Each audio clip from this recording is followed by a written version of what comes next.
यस्तो हिउँ हुन्छ क्या, यसरी यस्तो हिउँ माथि हिँड्नुपर्छ। देख्नुभयो हिउँ हिउँ खेल्ने भए आउनुहोस् है, के अरे आउने भए आउनुहोस् हिउँ खेल्न।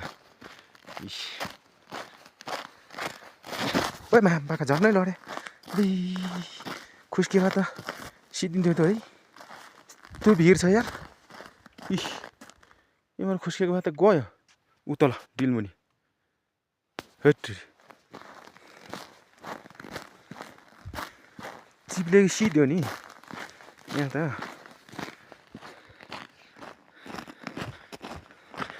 हामी